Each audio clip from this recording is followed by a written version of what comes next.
Hey, everyone. Before we get into today's interview, just wanted to drop a little reminder to stay up to date with all the latest episodes of On the Margin. You can subscribe to the Blockworks Macro YouTube. Just go up there, just click the little subscribe button, or you can click the links at the top of this episode. It'll take you over to Apple, Spotify, whatever your preferred platform is. Just subscribe there. If you could, leave a rating and review. Really appreciate it.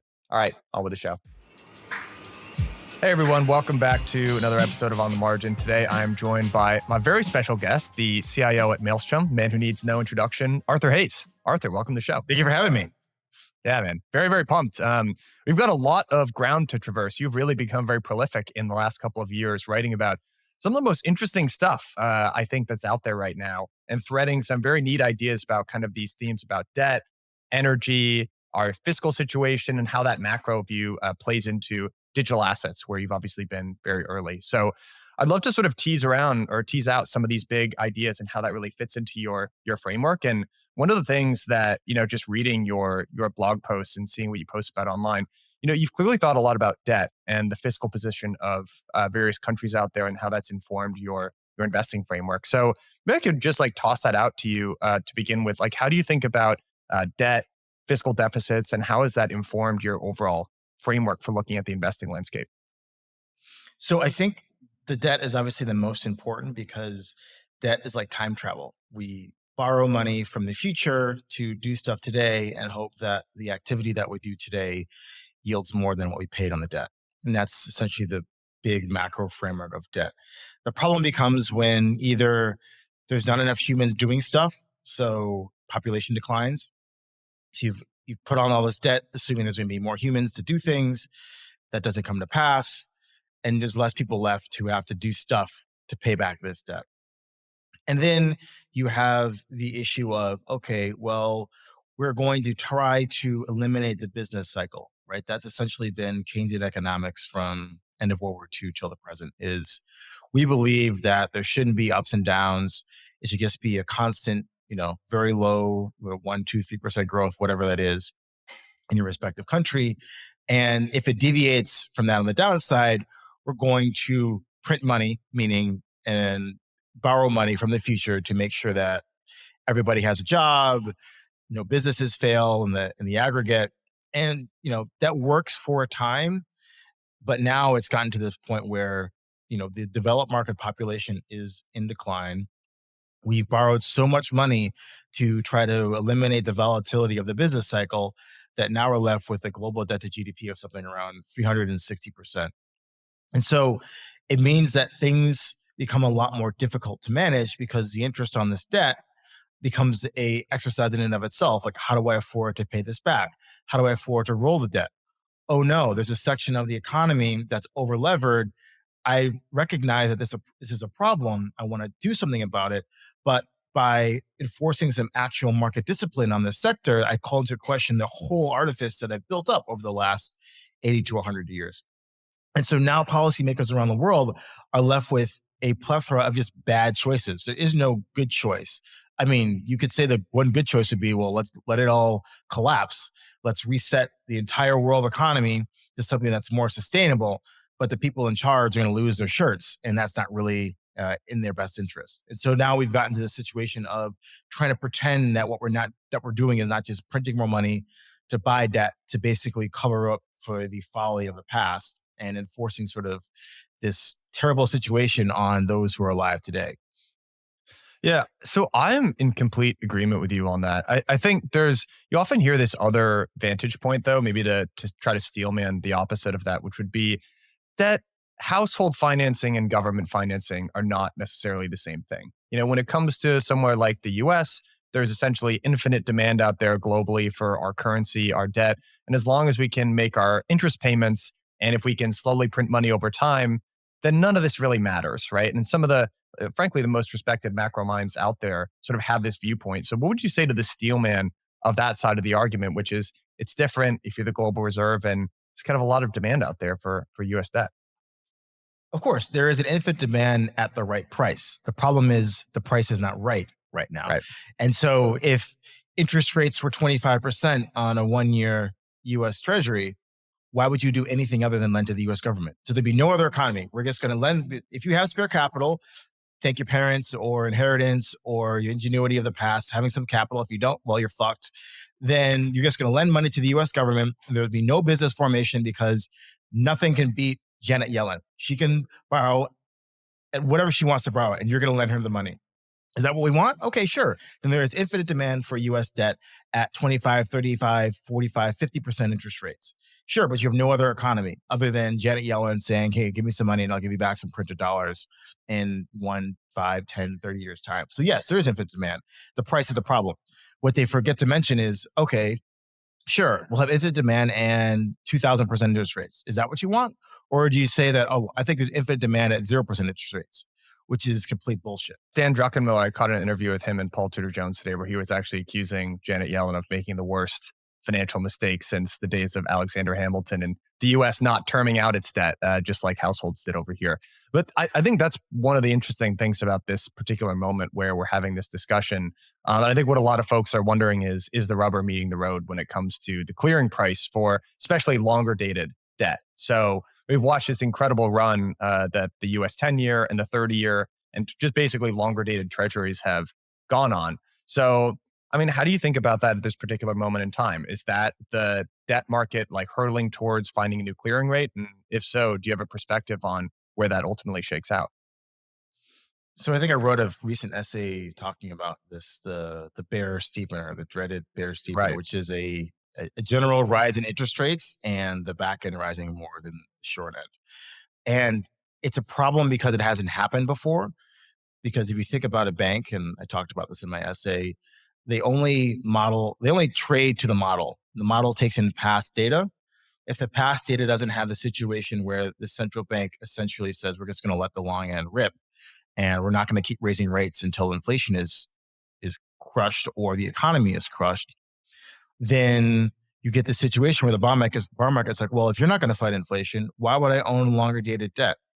And then they started thinking, well, Janet's issued 1 trillion, was it last quarter?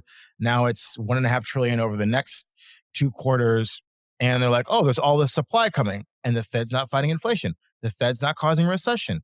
Real GDP, third quarter 2023, although was it like 5 something percent? Nominal GDP was like 6.4%.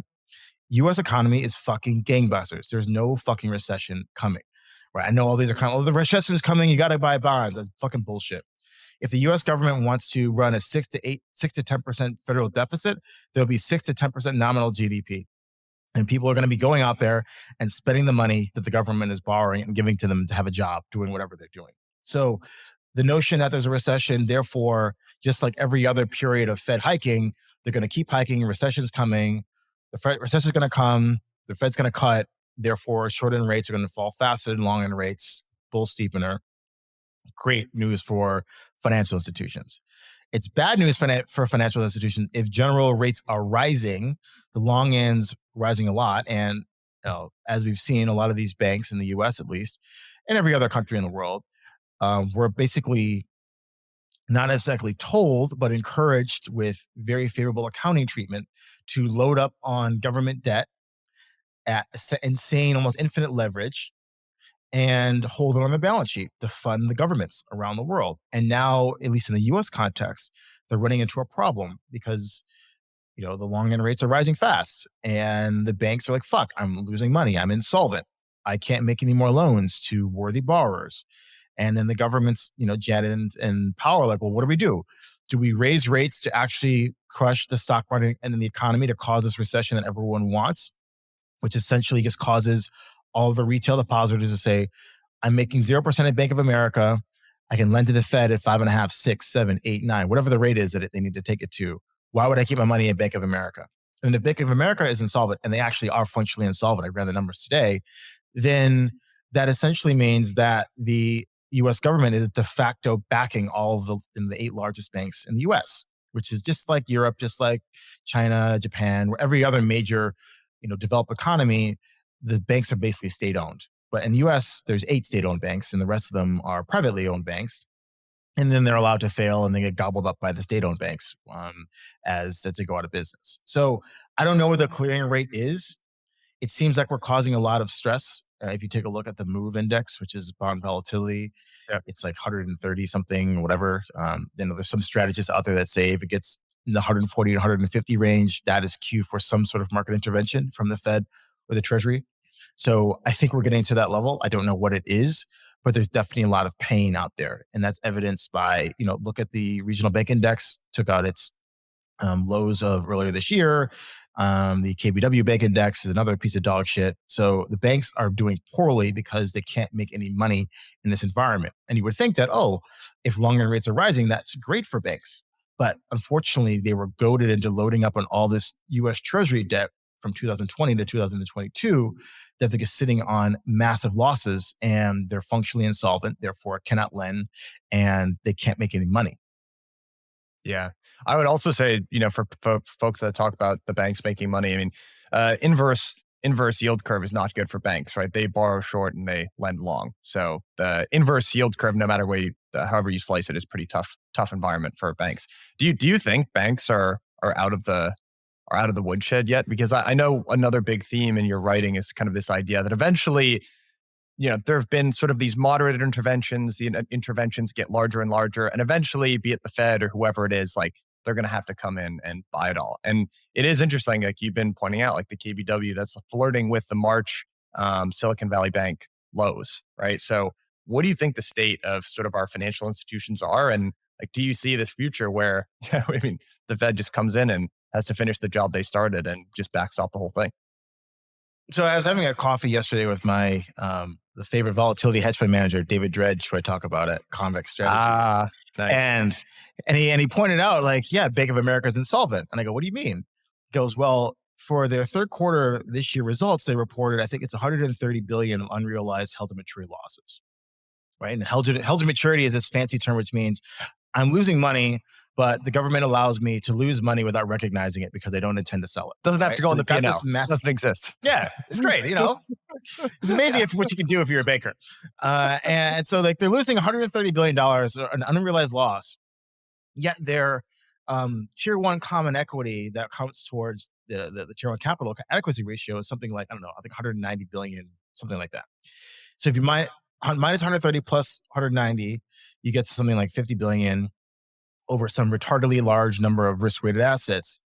And Bank of America is functionally an insolvent bank, right? Is Bank of America going out of business? Absolutely fucking not, right? They're essentially a state-owned bank. They cannot go out of business. But what does that mean for Bank of America? It means that Bank of America cannot lend. If there's a good business or a good borrower that come, hey, I'm going to pay 15, 20, 30%, whatever it is. Sorry, guys, we can't lend. We don't have any capital. It's all tied up in these bonds that we can't sell, because if we sell them, we recognize a loss, we're insolvent, and therefore we need a bailout, which is politically like toxic right now for these large banks.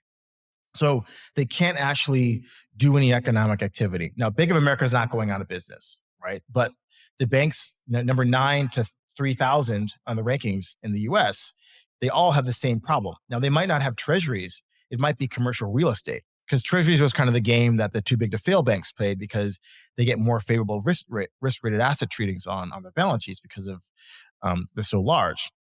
But if you're, a Midwestern, medium-sized bank, you didn't load up on treasuries, you own office buildings, you own multi-residential buildings, you own all this stuff that, the usage has changed after the pandemic and work from home and all these things.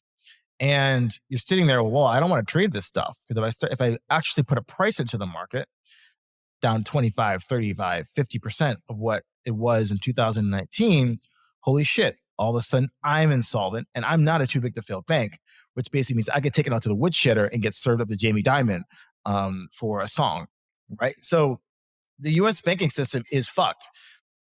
The market's telling us this. If the banks were fucked in March and the index is lower than it is in March, what is that telling you? It tells you that there's more banks with the same problems. And as long as this bear steepener keeps accelerating, we're going to start seeing more stress. And at some point, some investors are like, oh, we're going to pick a bank and whatever one it is. And the market's going, oh shit, look, they've got all this commercial real estate. They've got all these unrealized losses. It hasn't really changed since April. Okay, Jamie, I don't know the CEOs of Bank of America and Morgan Stanley and Goldman Sachs. Like, hey guys, which one of you guys is going to buy this thing? And FDIC, how much money are you going to take from the American taxpayer to help cover this essentially like fire sale of this bank?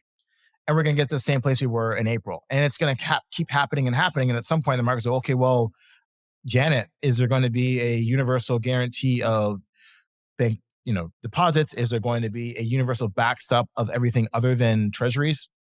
Now that's a big decision for her to make.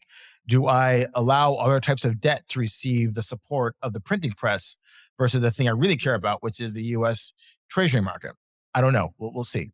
But they're going to have to do something. Otherwise, yes, bank by bank is just going to keep going out of business. And that's what the equities, that's what the stocks are telling us. They're ready to go. Somebody's going to go bankrupt. What do you think before because one of the things that I'd always push back on when people say, yeah, the household financing is not like government financing. We can always sort of bail ourselves out because we can print more money. How do you view the social implications of doing that? Right? Like, yes, technically that is the case, but like, what are the other impacts about that that's off, like outside of just, financial markets? Like, do you think there's a social consequence to bailing out and sort of breaking the rules of capitalism? The problem is that the people who own the financial assets are the, top 1% of the population, right? And so they proportionally benefit, but the money is coming from everyone. So everyone's poor in a fiat sense because there's more fiat and less goods, the same amount of goods that were being produced, but only a small sliver of the population actually benefits from this. And so it just creates class, divisions, and it'll manifest itself how it manifests itself. Every country's different, but it's inflation, and the inflation is, we don't know where it's going to happen, but you have more money chasing the same amount of goods, pockets will pop up. And the problem is that the people who didn't own bank stocks or tech stocks or other things, the average American is not the one who's making any money off of this. It's the person who makes a few $1,000,000 a year who's got the spare capital to invest in the financial markets. So that's the problem. It's everyone pays for it, but a few benefit. So then the question is, what are the like proximate, what happens with that being the case? And like you've done a lot of really good work on talking about sort of energy or these things that you can't print, right? If we live in this world of fiat and everything is printing all around, there are some scarce things that you can't print. And you have this really great idea about almost like living your life denominated in barrels of oil, which I've thought a lot about since you first planted that idea in my mind. Like, can you walk us through like how you think about energy as a concept and the role that like oil energy is going to play in this whole like macro unfolding? Our modern civilization is predicated on hydrocarbons. If you take a look at global GDP growth and then, barrels of oil production, it's basically a perfect fit. Our modern civilization is hydrocarbon derivative. So our whole existence is essentially, let's take the potential energy of the earth and the sun, convert it into something that's useful for us as humans, both on a, physiological level, like what we eat, and a social level, like creating this modern civilization where we can hang out and talk to you over the phone and video chat, these sort of things. So everyone's using energy, and the quality of your life depends on how much energy you're able to use. So the United States, consumes per capita something like, an average American consumes something like 4 to 10 times more than somebody in the global South in terms of energy. And what does it manifest itself in? People driving big ass pickup trucks, 2 cars in a garage, at massive sprawl in suburbs, living in places where the environment doesn't, actually warrant having human beings, like floodplains and on, earthquake faults and stuff like that, right? We live in all these places that don't make any sense other than the fact we have a lot of energy, and that's in America and all around the world. And so if you want to think about your life, well, I know that my whole existence is predicated on, at this time in history, oil. So how many barrels of oil do I consume a year? And how much does that cost? And forget how much money I make. It's, can I maintain the lifestyle and the consumption of energy with what I'm doing for my employment? If yes, great. If no, then what do you need to do so that you live the life in terms of the amount of energy you want to spend that you would like? And so when you think about it that way, then the dollar amount or the yen or the euro or the yuan or whatever currency, even the Bitcoin amount, is irrelevant. It's, what does it buy me in energy terms? And so when you start thinking about it that way, you start putting up a chart, is okay, well, how much does the dollar buy of oil over time? How much does the US Treasury buy of oil over time? How has that changed? If there are different things that happen that alter that relationship, right? Why does the US seem to always like to go to war in the Middle East? Because there's fucking oil over there, and the entire existence of a country that consumes 4 to 10 times more than the average other denizen of this planet is predicated on oil flowing from the Middle East at a reasonable price. And the American military is going to make sure that that happens. Now, they've obviously not been successful at that, but they're going to try. All right, everyone, we will be back to the program in just a moment. But before we do, I wanted to give you the inside scoop about something that we've been cooking up at Blockworks these last couple of months.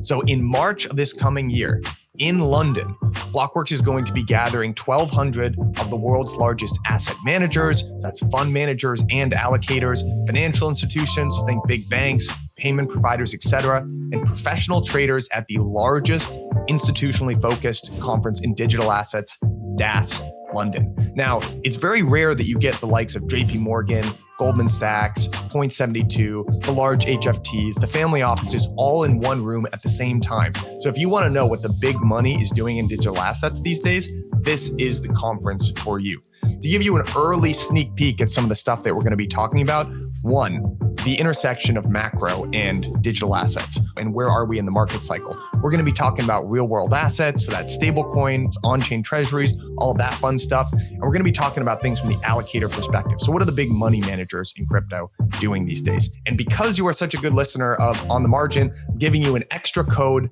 MARGIN20. So click the link at the bottom of this episode. Again, use code MARGIN20, and I will see you in sunny London town in March. It's actually a great, I'll link it in the show notes here. There's a great podcast for history nerds out there called The Rest is History. They do this great episode on the role that oil has played in various wars, actually.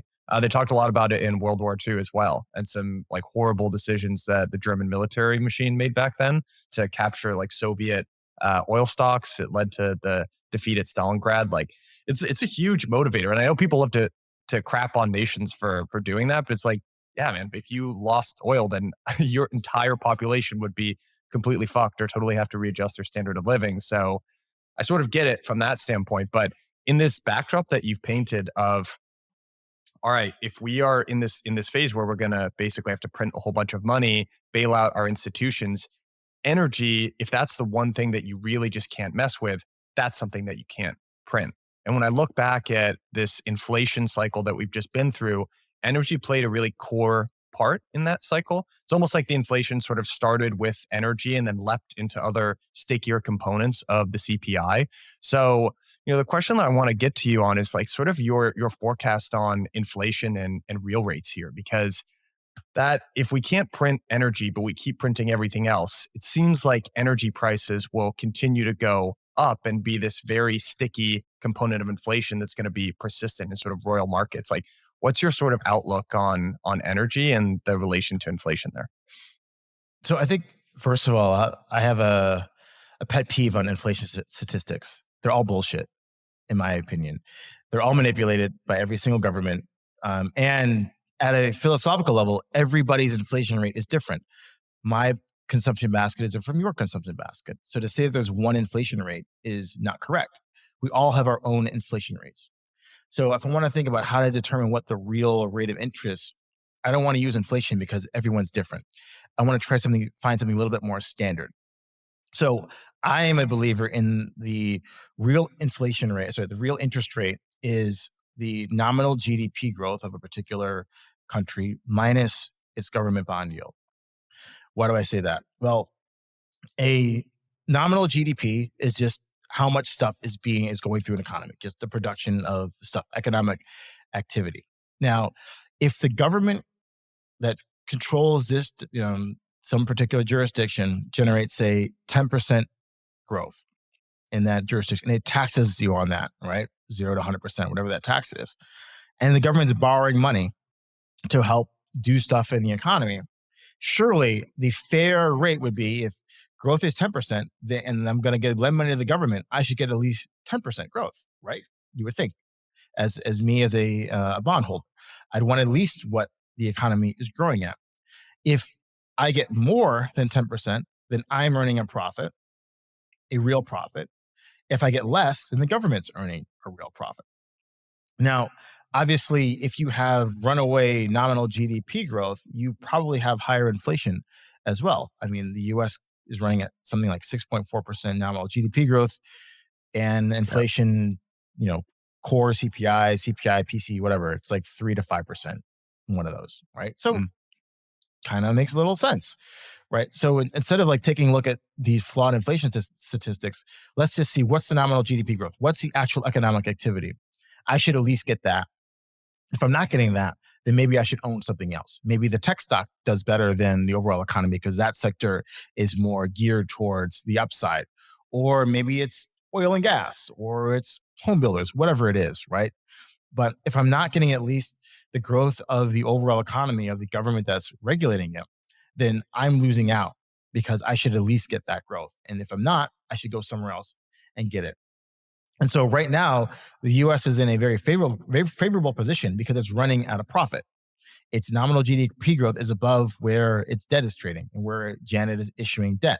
So, yes, the situation's bad in the US, but they're actually sort of kind of deleveraging. So, if they can keep this up where investors are dumb enough to say, yeah, the real rates are positive because some, guy in a suit or girl in a pantsuit got on TV and showed me some fancy charts about some like 5-year break even rates or treasury inflation protected notes and all these manipulated statistics and securities, and therefore the rates are positive. So you should be happy earning less than nominal GDP growth. Then great. US government and Janet, they're doing their job. They've conned the public into believing that they're getting a good deal. But if you actually think about it, you should say, well, if US government is generating 6%, 6.4% nominal GDP growth, I want 6.4% on my 1-year bond. Give me that. And here's the money all day long. We'll see if that happens. Yeah. So basically, what you're talking about there, a slightly different definition, maybe than how most people define real yields, but just financial repression, right? Which is sort of this idea like there's a bunch of different ways you could choose to deleverage a country. Maybe the worst, dumbest way, or if you have just less options on the table, like if you owe a bunch of debt in a currency that you can't print, is to just nominally default on the currency, which really sucks. But the other way that you could do it is you could sort of do this financial repression playbook, which is just to run your economy very hot, get a little bit of inflation, and then suddenly you wake up and the amount of GDP and income that you have looks very large compared to the stagnant amount of debt. So is the idea that you're a bondholder there and you're just kind of getting taken for a ride that entire time, and like you kind of wake up and the government ends up benefiting and thanks for the loan.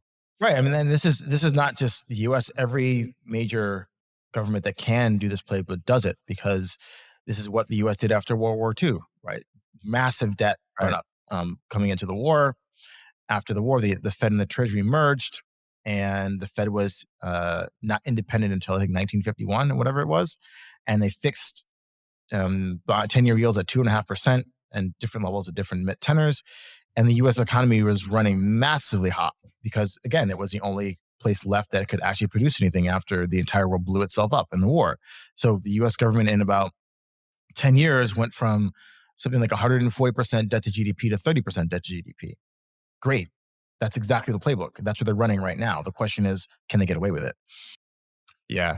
And when I sort of start to think about the different scenarios that this could play out in, there's scenario A, which is that the government, like all sort of global governments, US, but also Europe, Japan, China, all these different countries that are sort of doing something very similar, they take their medicine, they take their dose of austerity, and they suffer through some pretty serious deflation. To be honest, at this point, that seems like the least likely outcome. Then there's sort of this outcome, which you're describing, which is the frogs boiling in hot water over a long period of time, which is like debt, growth slash the economy just runs very, very hot. A lot of it is inflation, and people sort of slowly get devalued to a point where countries softly deleverage. But then there's maybe option door number 3, which is what we've seen a little bit in recent years, which is something breaks, right? Like something in the financial system, or you have to come in and like fire the big monetary bazooka. Obviously, there's no way to correctly predict the future, but like when you think about these different scenarios, like what feels most likely to you? So option 2 is obviously the one all the governments would like to do, but the problem is that this is a relative space. So it worked for the US in the 1940s and 50s because it was the only place left that was productive in the world, and it bailed out the entire world by producing stuff. Great. But in 2023, everybody's producing stuff. Everybody's got workers who like, I want a job. I elected you or I supported you because you said you were going to bring the jobs back. Where's my fucking job? Right. And they're like, okay, well, we're going to get the jobs. We're just going to keep running production hot. Well, then who are you selling this stuff to? If everybody's producing things, but nobody's buying anything, then we get into the situation where you can't run that playbook because there's nowhere to sell your stuff. And so now, and that's why, I think one of my essays I posted the chart of the essentially the imbalances in the world. The U.S. is borrowing is a net debtor, and the net creditors are Germany, China, and Japan, right? And it's just such an extreme relationship. It cannot continue. And now at the edges, everybody's cheating. Biden has, I don't know, whatever the name of the act is, CHIPS Act, Inflation Reduction Yeah. Act, whatever, Bidenomics, which is we're going to print money and encourage people to manufacture stuff in the US, which is a direct threat to China, the EU, and Japan, because the whole point of this situation was the US was supposed to buy all of our stuff to help us regain our economic prosperity. But now they want to print money, have us buy it with our savings, and then use that to build up their own manufacturing capabilities so they can stop buying our stuff, right? So it doesn't work in a relative world where everybody has the same problem, which is a lot of workers, excess capacity, nowhere to sell it. And so I don't think that option two is going to work this time, because it's not just, one country doing it, it's everybody doing it at the same time. And therefore there's going to be some sort of collapse because the market just can't take all this production, all this stuff. There's nowhere to sell it. Yeah. It's, there's a great quote. I've got a blank on the guy who came up with this, but it's trade wars are the mirror image of currency wars. And it's kind of like trade wars lead to currency wars, lead to hot wars. But it makes sense from a logical perspective. Like if you're going to devalue your currency and essentially rob me, then I'm just going to make it illegal to trade. And then those frictions end up leading to actual real kinetic conflict. And you've seen that, right? In the past couple of years. In 2016, there were the initial bouts of the trade wars with steel between the US and China, stuff like that. Now there's the CHIPS Act, and now you're starting to see actual real conflict break out into the world. And obviously the only reaction that's really appropriate there is one of like sadness, right? Like real human life is getting lost, but it also has real implications, again, going back to this like sort of unsustainable predicament that the US has found itself in, because now we could be in a situation where we're trying to fight two wars at the same time, which just feels impossible, you know? No, I mean, the worst part about it is I don't think that certain members of the U.S. administration believe that they can't afford it. Like if Janet Yellen was quoted on television, someone asked her, "Well, can the U.S. government afford to support a war in Russia and Ukraine and now in Israel, Hamas?" And she said, "Of course we can. No issues. Of course the U.S. can afford it." Okay, I mean, Afghanistan, Iraq, and Syria were 10 trillion something dollars over 20 years, minimal success, whatever that was defined as. How much is it going to cost this time? Assuming that it doesn't morph into something that actually brings some harm onto U.S. or other people's soil. I don't know, but it's going to be in the trillions. And again, the issue is that no one's issuing debt in a vacuum. Janet's got to issue debt. PBOC's got to issue debt. Lagarde and the ECB's got to issue debt. UAID at the BOJ's got to issue debt. Everybody's got to issue debt. Who's buying it? I guess it's us. I guess that the ultimate bag holder is just all of us at the end of the day. All right, so let me ask you this. Like we're at this sort of, how does that all translate into your framework for what's going to play out on like even a 1 to 2 year sort of timeline, right? So we're at this pretty interesting moment right now where you actually got yields have been, especially on the long bond, have been up, although there's been sort of a bid in the last couple of weeks here. Gold up, Bitcoin up, and stocks trending down. So how do you take this sort of this background of like sort of geopolitical unrest out there, governments having to print a lot of money, there's this unsustainable situation. How do we actually translate that into sort of your market prognosis for the next couple of years? So for the first time in human history, we the people have a way out of this situation. We have a source of money that's divorced from the government, that's weightless. So obviously there's gold. Gold's been around for 10,000 years as a monetary instrument. The problem with gold is it weighs a lot and it's very conspicuous, right? Try hauling around $1 million US worth of gold, someone's going to see that you got that gold, and that's a problem. Versus Bitcoin, I can remember my private key in my head. No one knows how much Bitcoin I have, and no one can prove how much Bitcoin I have. Only I can demonstratively sign a message to say, yes, I control this address that has this amount of Bitcoin at this particular point in time. This is revolutionary because now we, the people, have a way to save outside of the fiat system and in a way that's non-observable. And so we can say, okay, right. Anyone who recognizes this this intractable position that all the governments around the world are in. Great, I'm not going to participate in this anymore. I'm not going to keep my money in a bank or just play around in the fiat stock market. I'm going to sell my fiat and purchase a hard monetary asset, and I'm going to keep it myself and exit into this crypto ecosystem, right? And now there's money coming out of the system leaking into another store of value because we now have a way out. And so if the denominator of amount of fiat in the situation, the numerator is getting this massive number of all this fiat, and the denominator of Bitcoin stays the same, Ethereum is deflationary, and some of the other major tokens or coins, right? It's fixed supply, some of them. Then the price has to go up in fiat terms. Now, does it go up in energy terms? That's another question.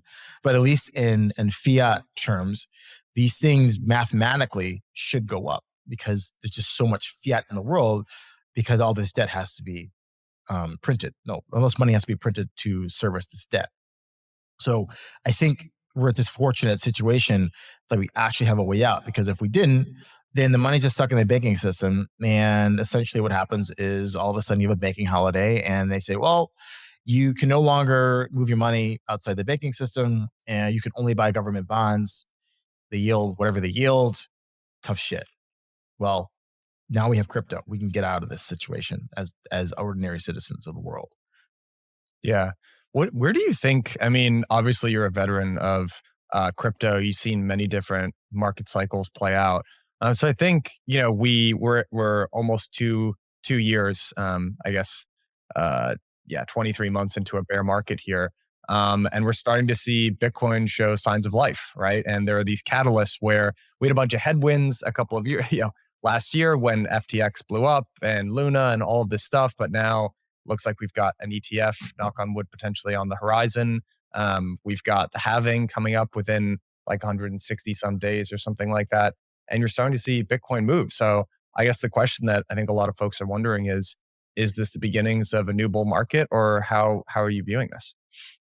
So I've obviously gone on record in my last essay, and I think the speech that U.S. President Biden gave about U.S.'s unwavering support for Israel, and now we've seen, the ground offensive has begun in Gaza, and obviously Iran and other countries are, starting to up the rhetoric about what that actually means in terms of their involvement. The steps towards a very hot regional conflict in the Middle East, and hopefully not, but possibly a global conflict, are there. And one of the main belligerents or backers of the belligerents, the U.S. government, has said we stand by our ally. Okay, so then now the question is, what does Iran do? What does Russia do? What does China do? Are they going to not stand by their allies? So you can see the parallel to World War I, where everybody has to do what they said they were going to do to their allies, and thus the war expands. At the same time, every government around the world is increasing defense spending because they see these conflicts happening all around the world. And the largest and richest generation, the boomers, are sick and they're dying. And, we have global sick care, which is going to take care of them. And that is something that you can't print. And so we have all of these promises made, whether it's military or to the old, that are coming due all right now. And the politicians are unwilling to say, you know what? We made those promises back in the day. Things have changed. Therefore, what you thought you were going to get, that's going to be different now and much less, right? We don't have that conversation anywhere in the world. It's, I'm going to be able to make good on the promises made to you, whether that's militarily, whether that's healthcare, whether that's the banking system. And so Bitcoin and gold are starting to say, well, these guys aren't serious. We're going to have to make them serious.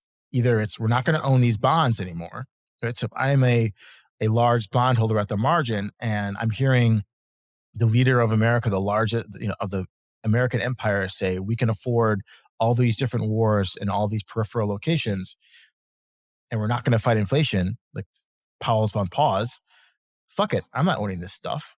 I want something that actually is going to preserve value. If this is really, truly a wartime, global wartime economy, then I want gold. Now we have this new thing called Bitcoin. I want that too. And we've seen it. I posted a chart, I think yesterday. It was TLT, which is the long-term U.S. Treasury bond ETF, versus Bitcoin. at one date starting in, I think, February 24th of 2022, when Russia invaded Ukraine. Bitcoin's up something like 50% from that date. Treasuries are, the TLT's down something like 17%.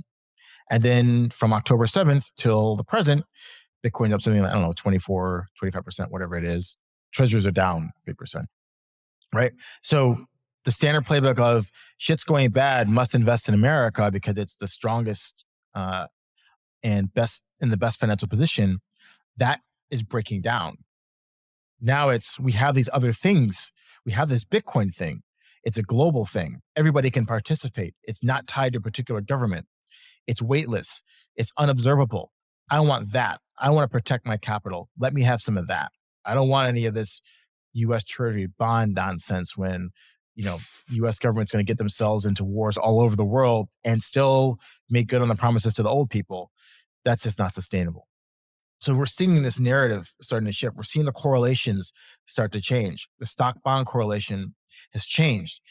Bonds are no longer this thing that can reduce the overall volatility of a portfolio, which tells you at some point, all these Muppets running these 60-40 portfolios are going to wake up and realize, holy fuck, I own this 40% in bonds. It has not performed.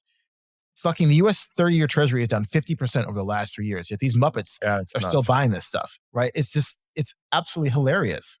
But at some point, their clients are going to stop, giving these idiots money and say, well, wait a minute. You said bonds are supposed to be this sort of anti-fragile asset that's going to protect my portfolio. Why you keep buying these things that are just getting crushed again and again and again as the situation has changed? And that is propelling money at the margin now. And it's just starting, right? Bitcoin's only at 35,000, right? It's still, only half its way to the 70,000 peak. Gold's only at 2,000. It still hasn't taken out some of the highs, and maybe it's close to the highs in 2011. But it's not doing amazing, but it's doing better than owning bonds. And so as people start to realize this and finally get it through their heads that it's changed, the relationships have changed. I need something that's in fixed supply. I need something that is not someone else's liability.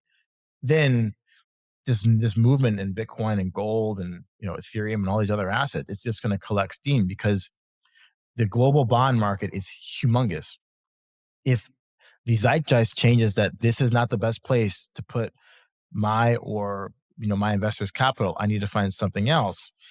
It's going to go into my opinion, AI tech stocks and crypto. What's going on, everybody? Thank you for listening to On the Margin. I just wanted to take a quick moment to let you know about a very special offer that we have coming out of Blockworks Research. Now, many of you will probably be familiar with our platform, but Blockworks Research is the most blue chip spot to get research, data, governance, models, and a whole lot more about the leading DeFi protocols in the space. I've leaned on our analysts time and time again to explain complicated concepts going on in DeFi to me like I'm 5 years old. They can do the same for you. If you invest in DeFi or are just interested in it, it is an absolute no-brainer. As a listener of On the Margin, and to say thank you all for listening to the show, you can use Margin10 for a 10% discount, and that gives you access to everything, which would be weekly in-depth reports, live data, all of that good stuff. So again, that's code Margin10 for a 10% discount. Link is in the show notes. Sign up now. Thank you later. So Bitcoin is this safe haven, store of value, inflation resistant sort of asset. But if you look at its behavior over the course of especially like 2021 through recently, it really kind of behaved very similar to something like Tesla, like a tech stock, if we're just being honest. And that was, you did a great job of calling this in Maelstrom, right? When the Fed started to signal like, hey, we're done. We're going to start to raise rates. I think you were one of the earlier ones who said this is like really not going to be very good for crypto assets, and it wasn't.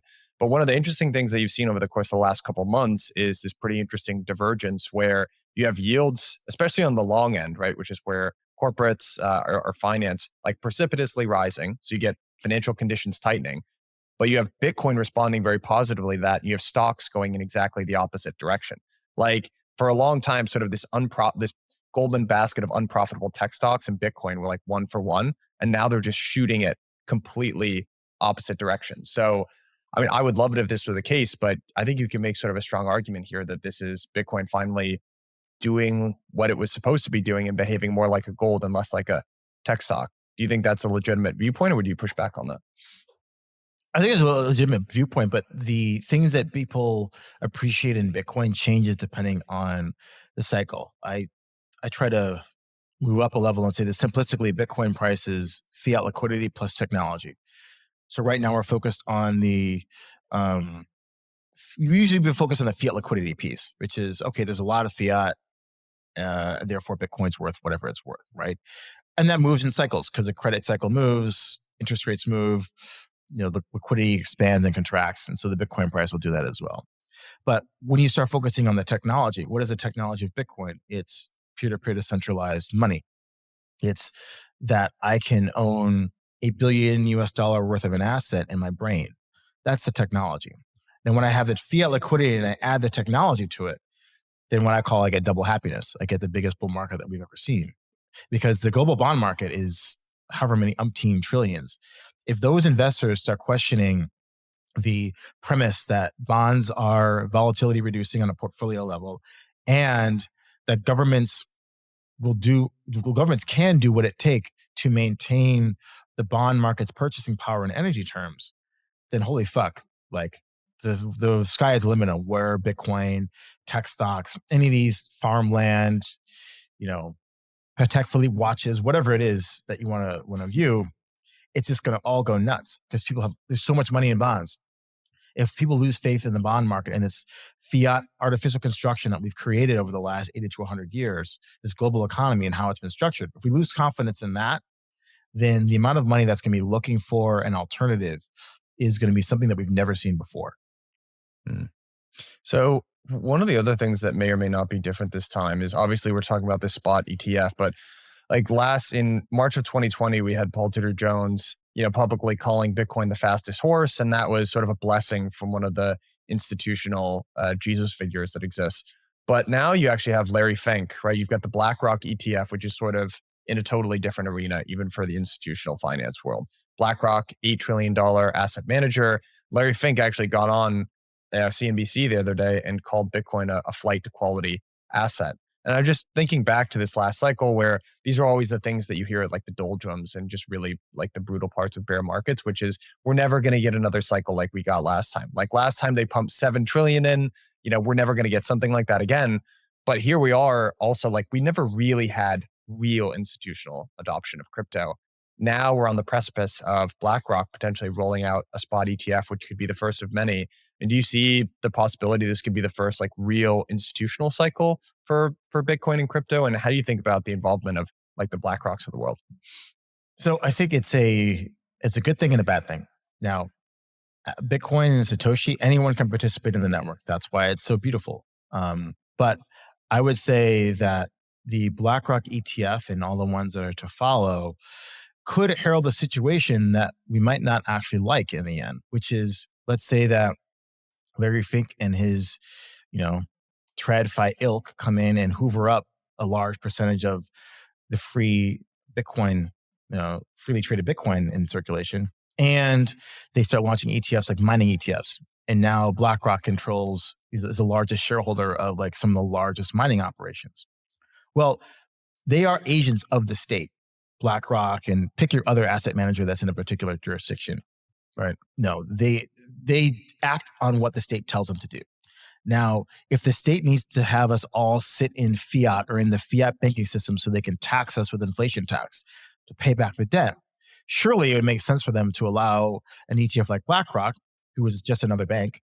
So our money is held in this vehicle. You can't actually use the Bitcoin. It's a financial asset. It's not the actual Bitcoin itself.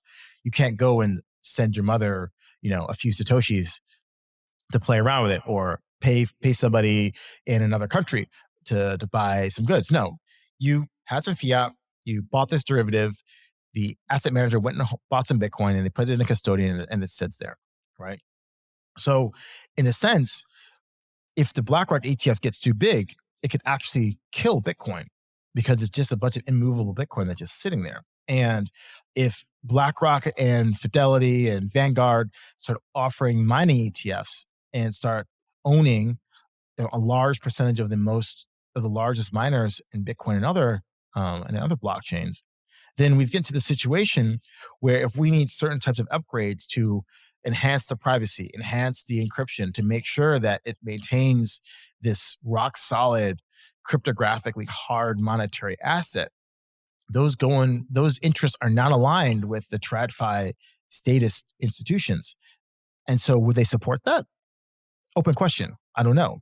But that's what happens when you have these large passive investors. You can see what havoc they've wreaked on sort of the oil and gas industry, right? Larry Fink went on this whole ESG nirvana, like he gave a fuck about this kind of stuff because it was politically correct to do so, and starved capital from oil and gas companies around the world at the boardroom level because of the impact that BlackRock has.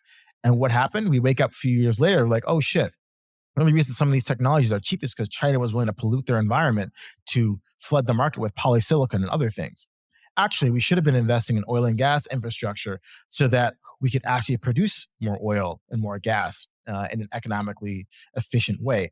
But because we believed in some bullshit ESG stuff and Larry Fink owns 20% of some of these stocks, these companies couldn't do it. They weren't getting capital to build. And now we're in this structural inflationary situation.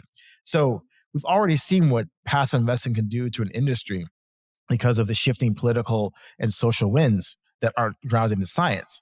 What can it do this time when we have a currency like Bitcoin, which is the antithesis of status money that is here for us, the people that have the ability to send money around the world, owned by one or few institutions, right? So not to say that it's not all going to end up okay, but there is that risk.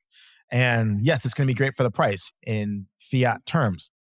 Was it actually going to be great for the usefulness of Bitcoin? And are we, gaining a sugar high today to only engender a massive calamity in the future? I don't know. So I think people need to start thinking about that a little bit more long-term versus, yes, okay, ETF comes, price pumps to whatever it pumps to, but what's the net result of one institution holding all this crypto? Yeah, probably not great. Probably not great is the answer. How do you think this ends up? Like, I don't know, your opinion on some of the other, just if you go to how, I think if I had to try to put my finger on the sentiment for how this market cycle is going to play out, I would guess most people are looking at it the same way the last one played out, which is something like Bitcoin runs first. That sort of bleeds off into some of the other majors like Ethereum, maybe Solana or something this time. And then people start looking at that gains as like money illusion as, like chips in a casino. And then they start to FOMO into the really risky stuff, the leverage ratchet up and, kaput on the other side. Do you view it largely sort of playing out very similarly like it did last time? Is there a big change or sort of a different factor for why it might play out in a different way this time? Like maybe you think Bitcoin dominance like keeps on its run and really outperforms the rest of the market this time? Or like, how do you think this cycle ends up playing out? So there's always going to be the new thing. So if you're, last cycle, it was all these L1 blockchains that were going to be faster than Ethereum and they cater to some particular ecosystem, right? The Solanas, the Aptoses, and all that dog shit, right? And so most of those you get one shot, right? They had the one massive pump in 2021, and now everyone's like, well, you actually didn't really do very much, and so you're not going to pump again to your all-time high. So I do believe in that sequence of Bitcoin first, then ETH, then everything else. Now, obviously, at Maelstrom, we play along all the cycles, right? We want to invest in quality infrastructure and we want to invest in dog shit meme coins. Like we're trying to make money here, right? And so like, if you want to think about what's going to happen at the end of the risk sector, it's got to be something new. Whatever it is, the new narrative. I've put out there this AI crypto narrative, and I have a stake in Filecoin and a mining company and other things like that. It could be some particular type of Web3 gaming. It could be some particular type of way that we do social graphs on Web3. I don't know, but we'll see the zeitgeist change of what people are actually focusing on, and new projects that are unproven will, at the end of the cycle, say, oh my God, there's so many people in crypto. Look at all the wallets created. We're going to have all these clients. They're going to do all this stuff. And it was, yeah. Right, this is really great. Let's go. And these tokens are going to pump. And again, they'll get crushed just like everything else because consumer adoption is hard. Getting people to change ingrained behaviors is hard. And so, yes, I think it's going to play out much the same as the last cycle. It's just that the types of things that we believe are going to be the next game changers is just going to change. Maybe it's not going to be the BlockFis of the world. It's going to be custodians. And maybe it's not going to be that they, lent money to Muppets like Sue and Kyle at €3. It's going to be, you have a back office person that makes $75,000 a year who got socially hacked. And all of a sudden $1 trillion of crypto got stolen. right? So I think it's a different type of thing that's going to take us down. But I think the sequence that you presented is pretty accurate in terms of my worldview. Do you think, are you a proponent of the idea that the 4-year cycle is going to be something that we have into perpetuity? Like for whatever reason, be it the halving, maybe mechanically, but also just on a psychological level, it sort of triggers this like really predictable 4-year cycle. Because I feel like every couple of years, people are like, no, it just can't keep being like this. But it looks like that's been a pretty consistent pattern for crypto. And it looks like it might play out very similarly. Are you a fan of this idea that it's just a permanently structural industry and it's always going to look something like this, or do you see it changing over time? There will always be cycles. The length in time, I have no idea. I think a lot of that has Bitcoin and crypto as a reaction to what's going on in the TradFi fiat world. Now, obviously, governments usually refinance themselves every 3 to 5 years, so you kind of have a 3 to 5 year credit cycle. Are we going to somehow have some massive event which completely changes our belief in how economics and government finances should be done, like Keynes after World War II? If there's a World War III, is there going to be some economists that we all say, oh no, this is the way we need to organize the world economy, wherever that situation is? And then the imbalances that build up in that system are going to lead to some sort of multi-year cycle in some way, shape, or form. I don't know, but there will be a cycle. The length, I think, trying to fix it'll always be this many years is just a recipe to get wrecked, because the market's going to do exactly the opposite.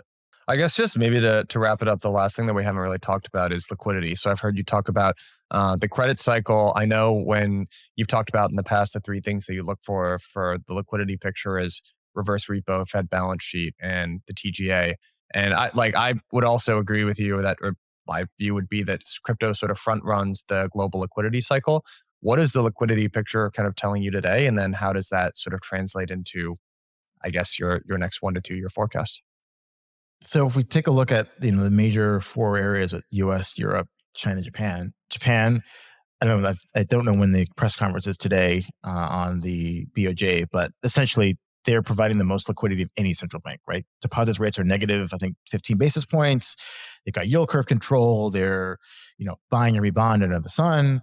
And so they're providing liquidity, right? Liquidity positive. Now that could change at the margin depending on what the central bank likes to do, but they're providing lots of liquidity. China, Xi Jinping is stepping in and saying, I'm going to support the economy. What does that mean? More money printing, more issuance of credit to do stuff, right? They have this deflationary property bust. They're going to do whatever they can to make economic activity happen. So you've already started seeing the central bank taking over local government debt, issuing more bonds to fund this, that, and the other thing. So China is moving into the credit expansionary phase. EU, I haven't really been looking at Europe that much. They kind of really aren't doing that much right now. It's kind of sleepy time over there. So kind of a meh on what's going over there. And then in the US, while the Fed is actually doing quantitative tightening and raising rates, the Treasury is paying out something like $1 trillion annualized in interest payments. The Fed's paying interest on excess reserves to banks. It's also paying money market funds 5.5% to 6%. So in aggregate, even with the quantitative tightening, the U.S. is printing money. It's just coming in a different form. It's not stimulus checks to Robinhood YOLOers. It's interest payments to corporates. It's savings rates to high net worth individuals who are then going out and spending money on goods and services, right? So the U.S. is printing money as well. So the monetary picture is globally, more money is getting printed. Yes, it's slower than it was during the COVID times, but after sort of the mini austerity of 2022 and early 2023, we've gotten to this situation where 3 out of the 4 of the major economic blocks are all in some way, shape, or form handing out credit to some particular sector of the economy. And given that money is fungible, yes, the government might expect you to go build a factory, but instead you go and punt on QQQs. It's going to leak into different asset classes. So I think the liquidity picture is emerging from a slumber, and that's why we've seen Bitcoin rally, over 100% from the FTX lows, right? So Bitcoin is the leading indicator of where the market's going to go. Also tech stocks, right? You've seen the AI with a magnificent 7 in the US markets. Without them, the US markets are down essentially on the year. So these are obviously recipients of liquidity largesse. So you just got to look in certain places. It's there. The money printing is resulting in bubbles in certain aspects of the financial markets, bubbles of activity. It's just maybe not as it was the last time. Really appreciate the time, man. You're a prolific writer, and you're doing a lot of interesting work at Maelstrom. I guess if folks want to either like find out more about what you're doing at the fund, or consume some of your work either on Twitter or blog, like what's the best way to follow you or find out more information? So I have a Crypto Hayes Substack, so you can find me there. All of my articles are there at Crypto Hayes on Twitter as well. And then Maelstrom.fund is the website of the hedge fund. Excellent. All right, Arthur, my friend, I really appreciate the time. It's been a really fun chat. We'll have to do it again soon. Awesome. Thank you. Cheers.